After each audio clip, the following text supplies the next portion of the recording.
Today's episode is brought to you by Baird Holm. Baird Holm LLP's integrated team of 97 attorneys licensed in 22 states is committed to connecting each of its valued clients to the positive outcomes they seek. With extensive and diverse expertise, we leverage each other's skills to respond efficiently to our clients' local, regional, national, and international legal needs. We are proud to represent public and private companies, individuals, private funds, and other investors, financial institutions, governmental entities, and nonprofit organizations.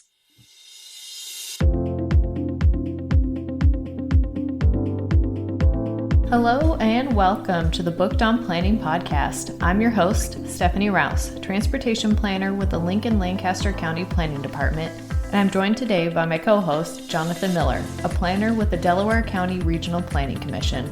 We're here to get you hooked on planning through the books that have shaped the field. So let's dive in. Our guest today is Charles Marohn, author of Confessions of a Recovering Engineer. Charles is the founder and president of Strong Towns. He's a professional engineer and a land use planner with decades of experience. He holds a bachelor's degree in civil engineering and a master's of urban and regional planning, both from the University of Minnesota. Marohn also authored Strong Towns, a bottom-up revolution to rebuild American prosperity. Well, thanks for joining us today. Could you start off by telling us a little bit about yourself and why you decided to write this book? Well, I, have a background in civil engineering, also land use planning. That puts you in kind of a weird space because one's a left brain activity, one's a right brain activity. And I think that kind of unique perspective or that worldview has opened up a lot of insights for me that, others have had, but I think are maybe less common, particularly in the planning professions and in the engineering profession. And so Confessions of a Recovering Engineer for me is really trying to make logical sense or trying to make rational sense of a system that I think has all moorings with reality, that being our transportation system. And of course, it's wrapped up in a cultural set of understandings about who we are as Americans and how we get around and what that means and what it means about our future. And just trying to, like I do with all my writing, explain to my dad why the system doesn't work and why it needs to be changed. My father's like always my target audience. He was a retired school teacher, worked at the paper. I grew up on a farm, so like a very practical, kind of prudent guy. And if I can explain it to him, I feel like I can explain it to anybody. So the book tone is set from the get-go with, frankly, a horrible and tragic story that I think a lot of us have, seen in papers throughout the years. And the introduction of what you refer to as the strode. So as a planner, we have heard that term before, but how would you define what a strode is and where did these strodes come from? Like, how would you say that they may have evolved into our transportation system? The latter part is really interesting to me because a strode is a street road hybrid, and we refer to this as the futon of transportation. A futon being an uncomfortable couch that makes into an uncomfortable bed, and a strode being something that tries to do two things at once and does neither of them well. It tries to be both street, which is a framework for building a place, and it tries to be a road, a high-speed connection between places. And, I was searching for a word that would describe this phenomena. And, it's this combination of street and road that I settled on. I think that the question of how they evolved is an interesting one, because if you go back historically and you look at cities, especially cities that were very mature in the pre-automobile era, they built great streets. And they built great streets because they weren't considering them as places for high-speed through traffic.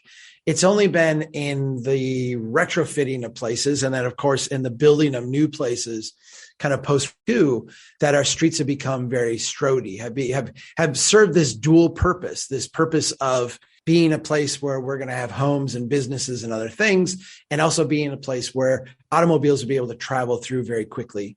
It's that conflict between these two goals that create the strode effect. Because, of course, when we're trying to build a place that is going to have businesses and homes and essentially wealth production in the community, the through traffic of automobiles is the antithesis of that. It actually destroys wealth. It actually makes a place more expensive and have lower return. Simultaneously, when we're trying to move cars very quickly, when we're trying to actually get somewhere, the idea of having lots of intersections, having stop signs, having traffic signals, having merging traffic and traffic cutting across lanes and these kind of things becomes not only like ridiculously dangerous, but it just destroys your traffic flow. I think if we look at, the US, what we see is that in the early days of the highway building era, focused on interstates and gradually over time kind of started retrofitting every space in America, as well as all the new spaces we built for high-speed automobile travel. And so in a sense, strodes are 95% of the built US environment today. That design approach kind of dominates everything we build. From an engineering standpoint, we kind of have a minimum of a 30 mile an hour design speed. And the reality is that even when we're planning on 30 mile an hour speed, we will design for 40 miles an hour and 50 miles an hour.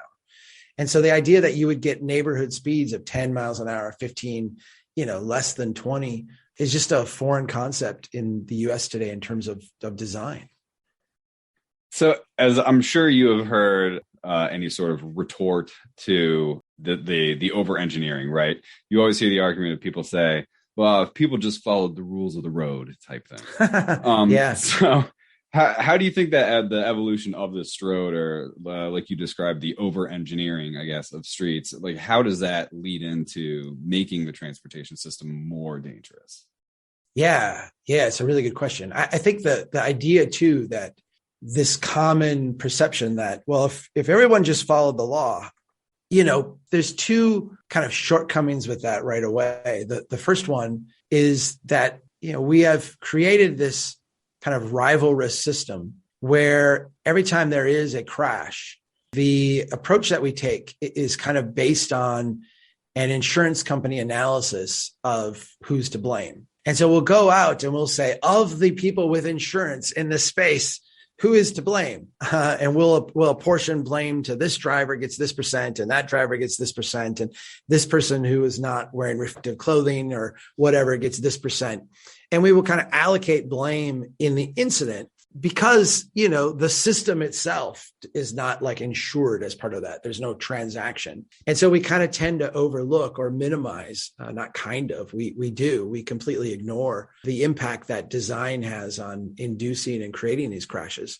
This creates this cultural perception that, well, who's to blame, right? And you get extended out of that. Well, if people just followed the rules, if they didn't ...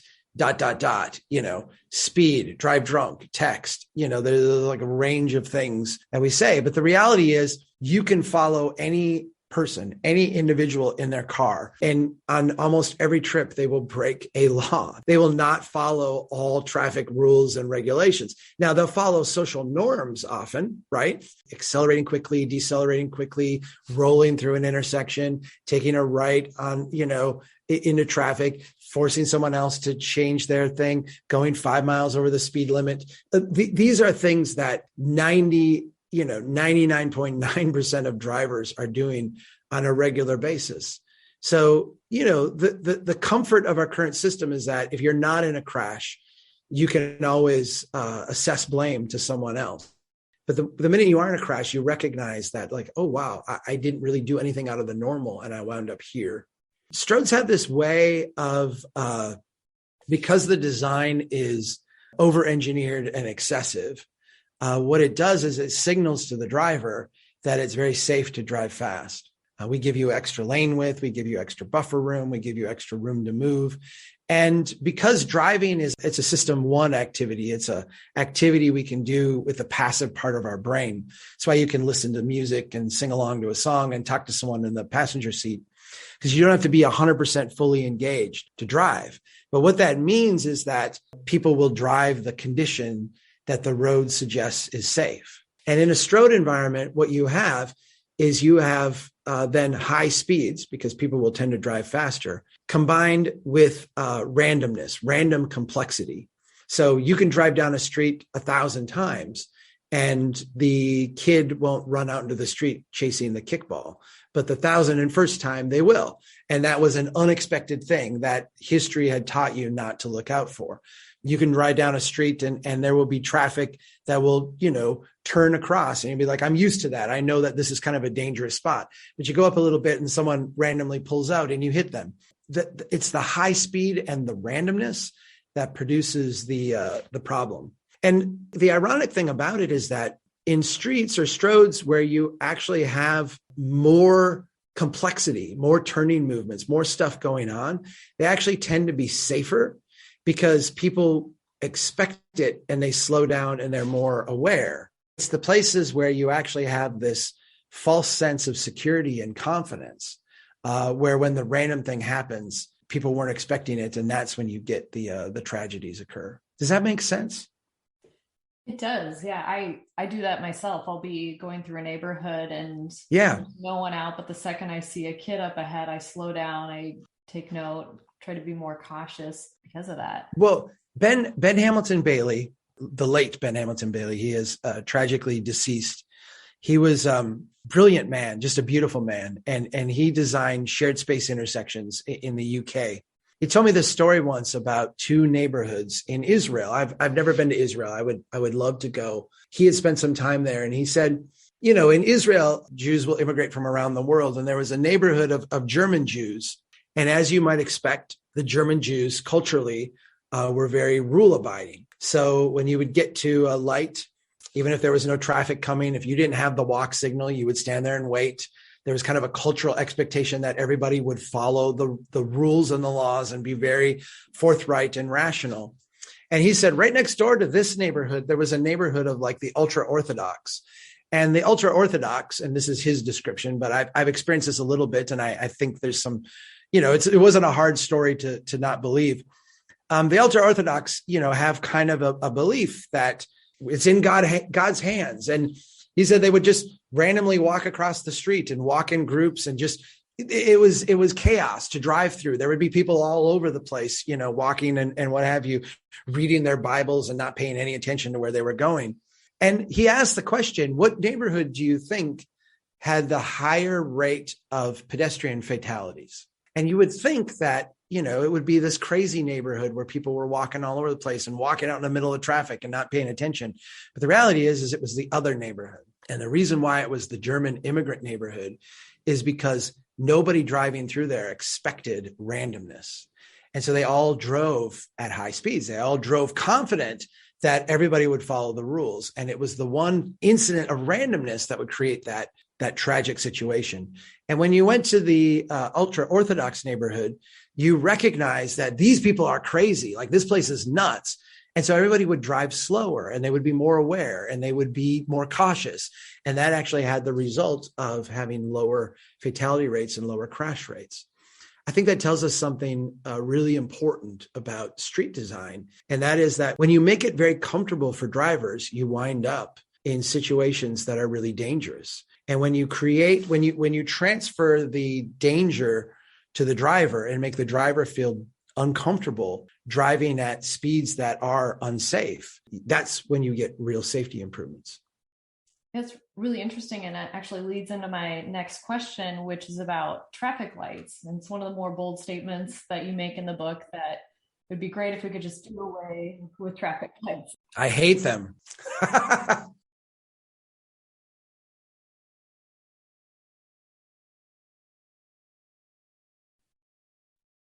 So then it got me thinking what your thoughts would be on the use of stop signs in residential neighborhoods. When I was living in Minneapolis, and my friends actually noticed this when they came to visit us in Lincoln, there's stoplights at all four corners of every intersection in the neighborhoods. Everyone stops. Whereas in Lincoln, we have almost no stop signs. And if we do, it'll be on one way of traffic. So then the other one has more of a kind of corridor. I'm wondering what your thoughts are on that, and if there's one of those is a better approach, or if they're both the wrong approach, we should just do away with stop signs as well. It's very interesting, and obviously there's a bunch of different ways of thinking about this and looking at this. I'm very familiar with Minneapolis, and the idea that we're going to create corridors and have the signals timed and all that. I think it's important to recognize within a neighborhood. So on a street where you're trying to create wealth by building a place, right? So we're not talking about highways. We're talking about through where there's homes and businesses and people walking and all that. What the traffic signal does is it licenses aggression in one direction. So the trade-off of a traffic signal is that when I have green, I get to go. I get to own this space. Like I am the aggressor. I am the person who can assert my sole ownership over this space because I have the green. The trade-off for that is when I have the red, I have to go 0 miles an hour. I have to sit there and be a passive observer and yield this space to others. That creates this kind of, again, this aggressive kind of rivalrous relationship. The reason why I hate traffic signals so much is not because of that. That's kind of the byproduct. The reason I hate them is because they're actually in a neighborhood really a time waste. You get to drive 30 miles an hour or 40 miles an hour when you get the green, and then you have to go 0 miles an hour when you get the red. And in almost every trip in every instance, that costs you time. You would be better off and you would get to your destination more quickly if everybody just traveled 10 or 12 or 15 miles an hour and the intersections weren't signalized. They were either open, had traffic circles, or, perhaps have stop signs where it was completely warranted. I know very few instances where there are four-way stop signs where the intersection would not be made better by a traffic circle. I'm sure there are some out there. I also know very few intersections where there's two-way stops, where the intersection wouldn't be made better by just having it be open and having the traffic flow and have people kind of navigate it in a human way. Generally, if you've got two stop signs, it's a very low volume street. You're not having, like, the stop signs are not there to create volume issues. They're often put in there to slow down traffic or to delineate who owns the space in a conflict.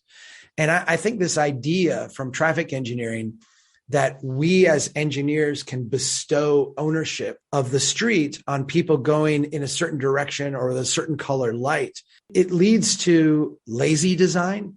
It leads to dangerous design. It leads to expensive and over-engineered design. It just leads to worse spaces. We could be far more thoughtful in our design, spend a lot less money, and get places that were, financially more successful, better places to live, and a lot safer.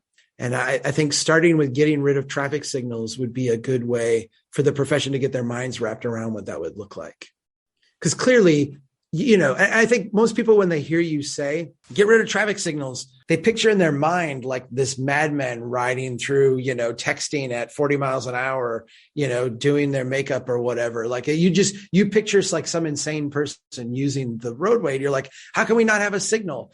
And the reality is you can't get rid of signals without correspondingly lowering speeds. And if speeds were 10 miles an hour or 15 miles an hour, you no longer need a signal to regulate that interaction. It's interesting. So I lived in San Diego for a little while, and one of the neighborhoods there, North Park, a decent portion of the intersections in the highly residential areas of it had traffic circles, right? And they were designed wide enough that you couldn't, do the speed through thing that you see a lot of people do with roundabouts. And they were so effective.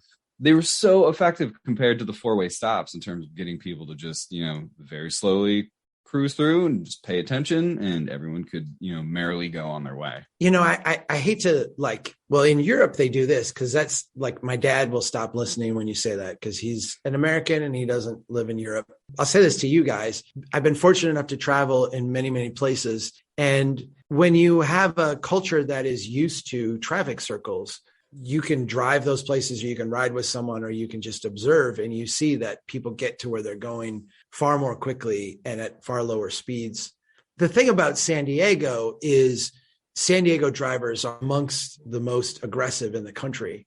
And so even when you get like the design of a traffic circle, like this makes traffic flow really well, it's flowing at like above neighborhood speeds. So you still have that tension. You're not wasting your time per se, sitting at stop signs or traffic signals, but you do still have the underlying aggressive framework that San Diegoans, or however you would say it, kind of tend to demand. Oh yeah, no. I think speaking earlier to when you were talking about the over engineering, I think that's a big result of it too, because San Diego is, more like a newer city compared to the ones here in the Midwest. And so they were designed around the automobile purely and never really had to go through that horse and carriage phase. Yeah. The further you go south and the further you go west, the more likelihood you have in encountering the post-World War II development pattern. And so you see that California is, a state of strodes. Everything is designed with the strode mentality because everything was designed basically post Great Depression, World War II. It's overwhelming at times. Oh, it definitely was. Yeah. Going back to the madman texting through the intersection, though, here in Ohio, we have several of the variable text signs on the highway, right? Sure. And they've actually got like a pretty good marketing person on it now, putting like pretty clever little messages up there. But distracted driving is really, really an issue that is being pushed as a contributor to an increase in crash occurrences. So how would you see that concept of over engineering playing in with distracted driving? Well, distracted driving is right now like the pop culture meme that's out there, right? And, I'm very cynical of that meme because when you hear it being pushed by transportation safety officials and others, it's almost, to me, comes across as like a desperate copism.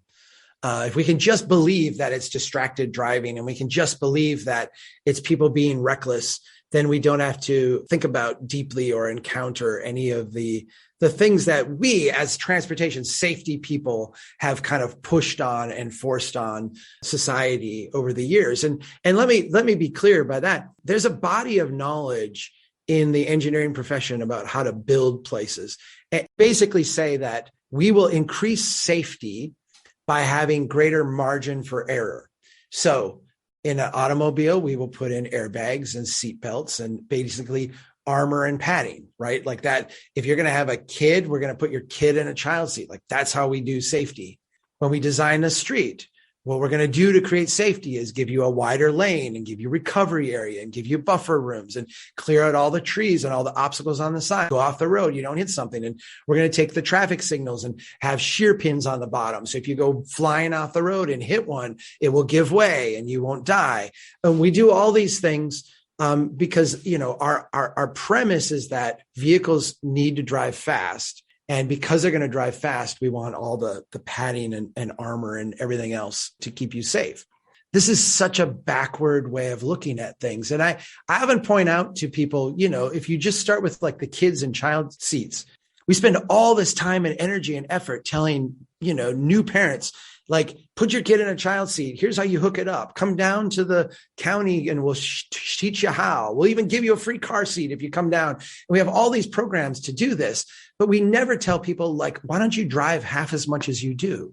Because if you get in a crash at 30 miles an hour with a kid in your car seat, they're going to suffer traumatic injuries. Like, I don't care if they're in a car seat or not. They're going to suffer traumatic injuries. Like, your best thing is like to not drive. Don't put your kid in a car and drive them around. Like, that's the safest possible thing. So when you have that like framework and you've basically mandated all of this over engineering under the guise of safety, it's really hard to look at crash rates that are going up and fatality rates that are going up and be introspective about like, what have we done as regulatory organizations, as a profession, as, organizations developing standards and what have you that has contributed to this problem. It must be reckless drivers. It must be like people texting. It must be people doing like bad things. I find that to be such a cop out. But let me deal with your question, because your question is, what's the relationship? And I think it's actually very simple. Everybody has a risk tolerance. Your risk tolerance, Jonathan, might be that you are comfortable jumping out of airplanes. Stephanie, you might like to downhill ski. You know what? I don't jump out of airplanes and I don't downhill ski. Like, those are not my risk tolerance. I do drink Diet Mountain Dew and I really like it a lot. And I have people who tell me you're going to kill yourself drinking Diet Mountain Dew. And you know what? I don't know. Like, I tolerate that level of risk. Here's the thing about everyone's risk tolerance. It's a pretty static number, right? Like, whatever it is, here's how much risk I'm willing to take in life. If you go and make things less risky for people, If I go and say, okay, jumping out of an airplane is this much risk, but now I just made it this much safer for you, you'll say, I want to go higher, or I'm going to fall further before I open my parachute or something, because you are, you have a certain level of risk. It's not mine, it's yours. Stephanie, if we say, I like to downhill ski, but I'm only going to go on like the bunny hill. And now, we made the green hill easier. Okay, I'll do the green hill. Everybody has a different risk level. When you make things less risky for people, they don't use that buffer to just be safer. What they do is they fill that risk gap with something else to bring their level of risk back up to where they perceive it to be at their threshold. So when you make the street really wide and you communicate to people that you've got a lot of extra room, they will take that extra capacity not to be super safe, but to text and to not pay attention and to daydream and to drive faster and to do things that you would step back and say are reckless. The way you actually deal with this, and let me just give you like the really quick analogy. When you give football players thicker pads because you think you're making them safer, what they've found is that they actually just hit harder. They're not any safer. They just have harder hits. They have more violent collisions. So the way you make football safer is you actually remove padding. The way you make driving safer is you actually remove those things and you make it clear to people how dangerous it is. And they will respond by driving slower and paying more attention. It's such an easy concept to get your mind around. It's such a hard concept for like the transportation safety people who are so deeply embedded in this more armor, more padding, more regulation, more, engineering mindset to see that they're actually making the problem worse with everything they're doing. Yeah, that's a really good way to explain it. I hope so. It's not been convincing for safety officials, thus far. There's a whole profession of engineers out there who really, truly, truly believe that the more they can remove that planter from the side of the road, the safer the road's going to be, because, oh my God, if someone went off and hit that thing, you go to Europe and you go down a nice street and there's bollards along the whole thing. And a bollard is a vertical, there's a piece of concrete in the ground and a steel pole that's attached to it. They can make them very pretty. They don't have to look ugly, but you can make them ugly too. I don't care. But there's bollards along the side of the street because there's humans walking there. And what they don't want is the cars to go off the road and hit the people. In the US, we do not allow bollards. In 99% of our streets, we would not allow bollards because they don't meet our engineering standards. Because if the car went off the street, it would hit the bollard and that would damage the car. Forget that there's a human standing there, right? Next time you're at a traffic signal when you're walking, we walk up to a traffic signal and we press the button to get across, right? I'm going to press the button and that will signal the thing. And so when it's my turn, I'll get the white, you can walk thing.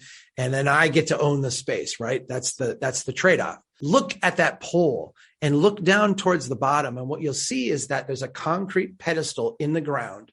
And then there's this space. It's a gap and it will have pins through it. And those are shear pins. And what that is there for is if a car comes careening off the road where you are standing, pressing the button, if a car comes careening off the road, we don't want the driver of that car to suffer any damage or, no traumatic injury. So the pole, when they hit it, will actually give way and fall over to lessen the impact for them. Now, forget the fact that you are standing there, that's not part of the design consideration at all for the engineer, the person designing that street. They're concerned about the safety of the driver. And that is just, it's almost so backward. It's just offensive, right? It's almost like they have disdain for the people existing in this space outside of an automobile. It's hard to even get your mind wrapped around. Yeah. Transitioning a little towards land use, you place emphasis on land use decisions in this book and how that can really help create wealth and better public spaces. You also mention concepts like complete streets are just a small piece of that puzzle, but that you need density, walkable neighborhoods, et cetera, all combined to create a functioning street. Can you talk a little bit about how a complete streets approach can be paired with the rest of these land use controls to be more effective than kind of a standalone program? You combined a bunch of words there that I don't know as I use in the book. Like, I don't think I ever mentioned density. And I don't think I really ever talk about land use, maybe a little bit. I mean, I talk about it, but not, again, I'm explaining it to my dad. So like those would be words that I generally don't use to describe things. Let me put it like this. When we're building a street, the goal of a street or the reason for a street exists is to build wealth within a place. A street is a platform for building wealth. And people get upset. They're like, well, I want it to be nice. And I'm like, of course, that's what makes a wealthy street is when it's very nice. Like I'm not arguing with you. But I mean, if you look at the history of cities, people came together to build places. And the thing that made those places successful was that it raised the underlying land values. The place became more valuable and more people wanted to live there. And there was this kind of incubator kind of thing that would go on. Think of a culture growing in a petri dish. It would just grow up and out and then thicken up over time. That's what a great city did. And that street is that platform for building that wealth. The major component of building wealth in a place is that it's human habitat. It has to be a really great place for humans to live. And humans and automobiles kind of conflict with each other. Obviously, if we're trying to get someplace that's a long distance, car is a great device. But when we bring a car into a neighborhood and say every trip has to be an auto trip, even like a 2-block or a 3-block or a 4-block trip, which I see my neighbors all the time take 4-block trips in their automobile. What we do is we spatially change the neighborhood to where it's no longer conducive to human trips. Things become more spread out. They become more difficult to get around. It becomes less natural. It becomes more fragmented and almost like a habitat for, name your apex species or your species out in the rainforest or whatever. When you start to fragment those habitats and bisect them, you get isolated neurotic species. You get isolated neurotic humans who, can only transport themselves by automobile. This creates a development pattern that is spread out, is diffuse, has really high public costs and really low in percentage terms, private wealth corresponding to that. And it becomes, impossible for a group of people working together in a local government to actually sustain that over time. Complete Streets deals with one aspect of that. And that is the idea that that framework for building wealth has to accommodate people. And so Complete Streets says, if you're only designing for automobile throughput, you're not designing the street correctly. You need to design for people who walk and people who bike and people who are, otherwise outside of an automobile. And that, in a sense, is the right framing to think about the function of a street from a transportation standpoint. But a street is not about transportation. Again, a street is about a platform for building wealth in a place. How do we get people to live here? How do we get people to want to be in this space? How do we get businesses to want to open here? How do we get them to grow and to thrive and to prosper? And what that means is we have to actually move beyond the complete streets, the kind of limited complete streets notion, and actually recognize that, no, the street is not a place for transport. Transport is a secondary function or a tertiary function. The street itself is actually designed to build the wealth adjacent to it. And when we shift that focus, it really changes the way we design streets and the way they function, including the way they prioritize humans over through traffic. I like Complete Streets in terms of its inspiration, but I'm really not a fan of it as a concept in terms of how it's been rolled out and how it's done, because it really is an auto-first, auto-centric kind of design that then accommodates people. And great places, when we're building them, are a human-first design that, as an ancillary function, can also accommodate automobile traffic. Very interesting. I'm going to jump to the next question because I know we're getting close on time here. I thought it was really interesting when you were talking about travel demand models, and in one of the sections, I was listening to it the morning that we had a conversation in our office about our 2011 TDM and whether we needed to update it. So then I started thinking about whether that was even necessary to spend funds on. So you stated that TDMs are used to justify more road construction. That's their only purpose. So I was curious if there's a case to be made that we could still do TDMs, but use them instead as a tool to justify reducing the size and scope of our streets and making them geared more towards active transportation modes and better land use decisions. No. I mean, I think that these are just like voodoo science. I mean, this is like putting a veneer of rationality on something that is just completely absurd. And I find all traffic demand modeling to have at its core a hubris that creates an absurdity in terms of its results. So I don't find these to be valuable in any way. And let's be clear what we're talking about here. We're talking about engineers and other technical professionals sitting down and saying, here's the traffic that we're measuring in a very the most sophisticated kind of models. Here's the growth that we're anticipating happening. And then here's what that's going to mean in terms of traffic. And at a very base of that assumption is the assumption that, first of all, we know and understand what the people in this development are going to want to do. They're going to want to drive for all their trips.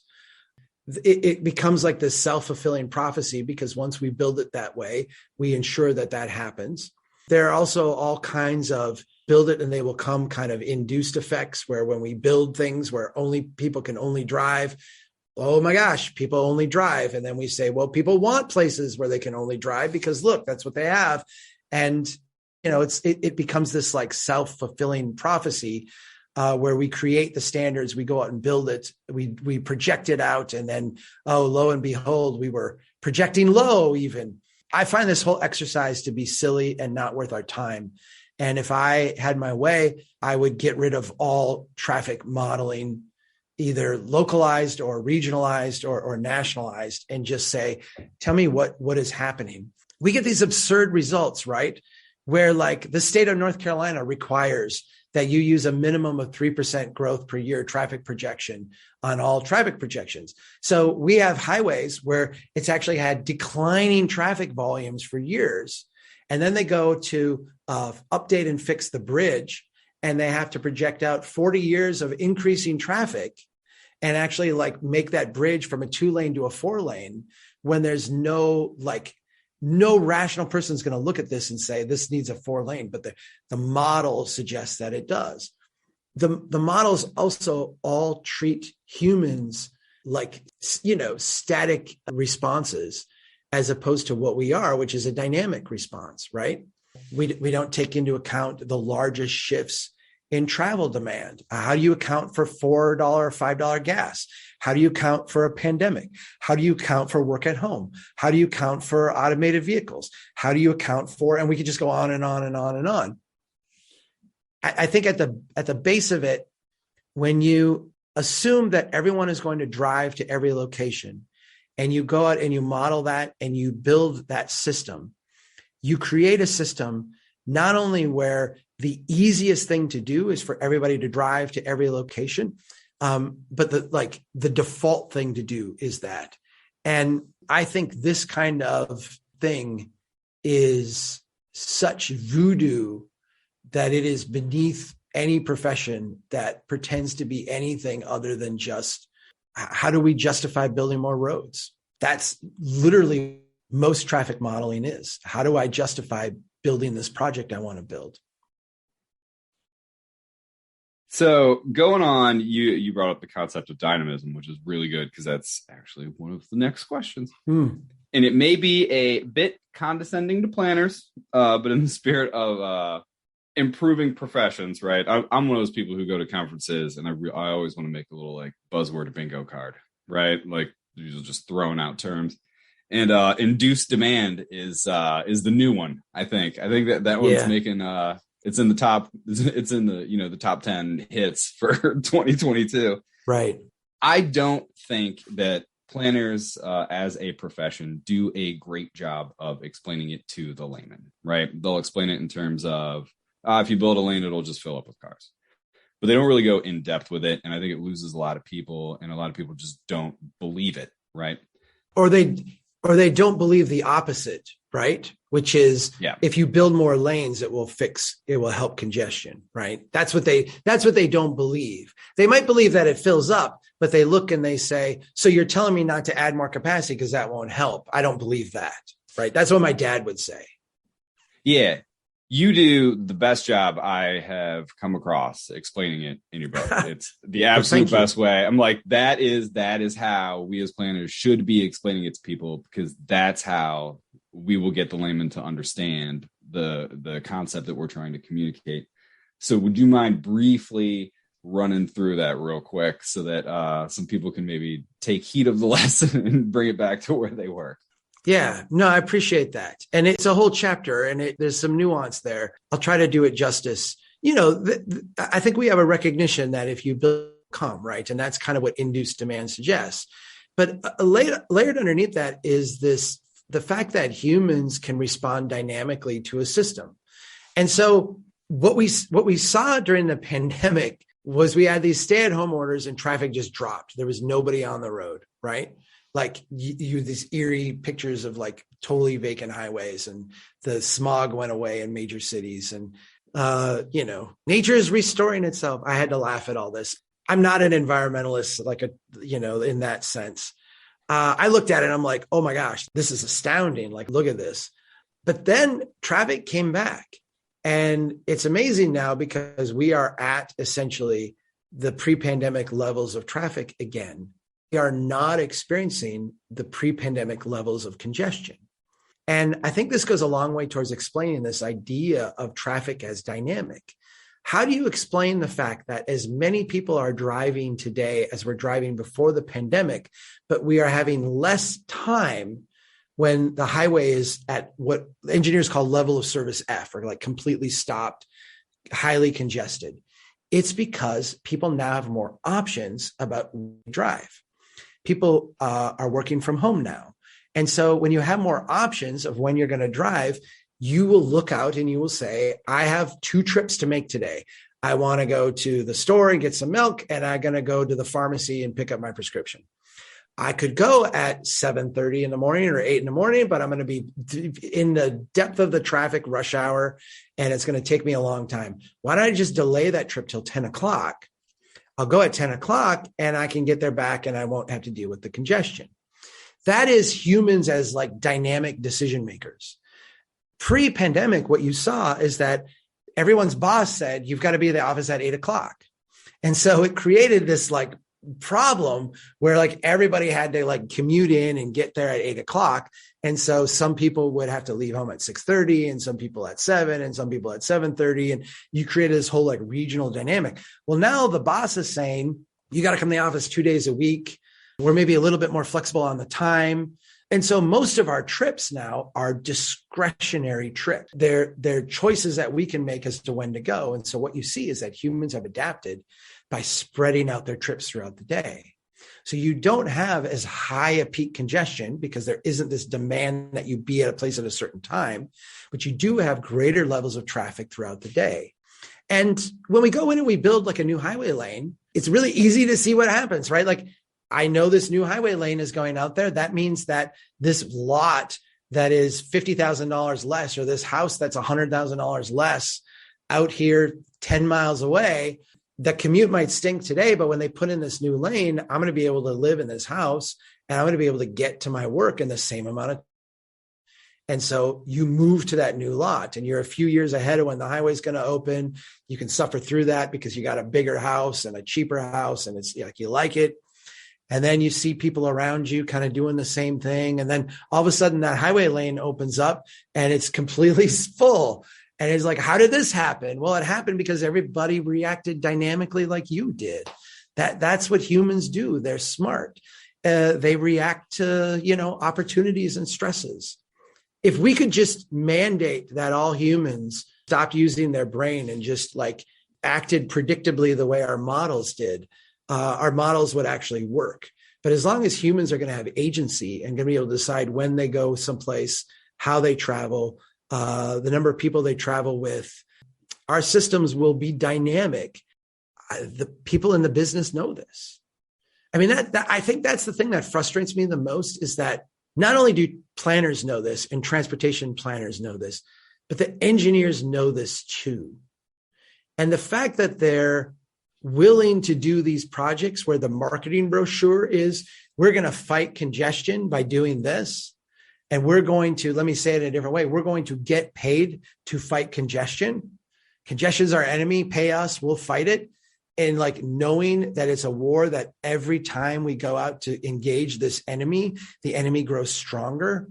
It makes me as an engineer ashamed of this profession and deeply cynical about all these professionals who would stand up and say, this is how we deal with this problem, because they all know better. How would you say, with the concept of dynamism, that transit would fit into this? Because a lot of planners out there will hold it up as, the end all be all solution to all things congestion related. Yeah. Some believe it, some don't. So how would you see the whole concept of transit, whether it be light rail or BRTs or whatever, fitting into the congestion issue? Well, let me take it a step out just a step further, because I think that the commuter model is what is broken. And so this idea that a really great city is a place where you will have people work in the middle, and then there's a swath of property out on the edge, like a watershed where all the flood pours into the middle every day, and then back out at the end of the day, like that is somehow a model that lends itself to efficiency or optimization. I think that entire model is broken. And let's just put a pin in it, because I think that it's important to recognize that is a model of macroeconomic growth. It's a model that says the next subdivision we build, the next interchange we put in, the next lane mile we put in is going to get us a Walmart, a Costco, a McDonald's, a Quick Trip, a Mini Mart, 400 homes. And, it's a formula that from the top down creates a certain amount of macro growth. It does not create optimized transportation system, does not create an efficient way to live. It does not create great places. It does not create human prosperity, but it does create GDP growth. And that's why we keep coming back to it like over and over and over, right? So when you're dealing myopically with the problem of congestion, and you're dealing myopically with the problem of this commuter development pattern that we've established, a lot of people will say, well, poor people can't own cars, or it's hard for them to own cars, so we need to have transit for them. Boy, if we could get people to ride transit, that would be fewer cars on the road. And look, transit is like a pipe that can handle more people than everybody growing in their cars. So like if we could just have one lane for transit, look at how many more people we could fit through. And again, this is a situation where people respond dynamically. I joke that like everybody in the car in level of service D or F sitting in a congested roadway is all for transit for the person in front of them, right? But as soon as we like remove enough traffic from the road and get them on a transit, if that theoretically ever happened, there's never been a recorded case in, American development pattern where we built transit to reduce congestion and we actually reduce congestion. Because what happens is that if we do manage to get that person in front of you off the road, another person will say, well, now I can drive at that time because there's capacity. I always tell transit supporters, you have to stop being the lesser partner in the congestion model and become the primary driver in the city wealth creation model. And that means that your discussion on transit needs to start with building great places. When we can build great places, we then will have the capacity along with the will and the demand to connect those great places by transit. Until we build places that have any value, we have created a development pattern optimized for the automobile and optimized for GDP growth, not optimized for human prosperity, wealth creation, sustainability, fiscal responsibility, any of that. We've optimized it for the automobile and for short-term GDP growth. If you're going to try to overlay a transit system onto that, you're just taking something that is folly and adding absurdity to it. We need a great transit to connect great places. And when we can do that, transit is a huge wealth accelerator. Until we can get to that, I find almost all the transit projects we propose today to be counterproductive distractions. So with respect to time, I'm going to cut it down to two more that are actually not related. So you do actually cover a lot more out there about financing, routine traffic stops and such like that. So people will have to read it to find those out, which I would highly suggest that they do. So the two are, one, this is like lightning round. If you were designing a course on transportation planning, what is one lesson that you would be sure to include? Oh, that's an interesting question. Well, I did a whole course on transportation planning. You can actually get it at the Strong Downs Academy. We put it up there. It's something like, like 6 hours. It's ridiculously long. I think the most important lesson of that whole thing is that we have to designate roads and streets. We have to look at every transportation investment we have and narrow its objective down to one of two things. This is either a high-speed connection between places, or this is the framework for building a place. And if we can do that, it will have a dramatic effect on how we approach the design of that space. But as long as we continue to muddle the difference between a road and a street, we're going to continue to make really bad investments that are very dangerous and don't really function well as transportation. And so this one actually might be similar then. If you had to focus on one main takeaway from the book for people reading it, what would it be? Like, what's the one thing that you would want people to take away from it? Well, beyond this road and street thing, I think that I would summarize it by this. We can spend a lot less on transportation today, a lot less, get a lot more from doing that. We can get places quicker. We can have better neighborhoods. We can have better places to live. And in the process, we will end up with places that are safer, are wealthier, have a lot more opportunity for people, and just in general are like a lot better to live in. And the only thing standing in our way is our mental cultural approach to transportation. There's no technical skill that we lack. It literally is just a cultural shift in what our expectations are on transportation. And I would say we're going to get there ultimately, if not by choice, then our finances will force us there. I would like us to get there sooner rather than later. I would like places to get there sooner rather than later, because as soon as we do that, we start, as we say, building great places for people to live.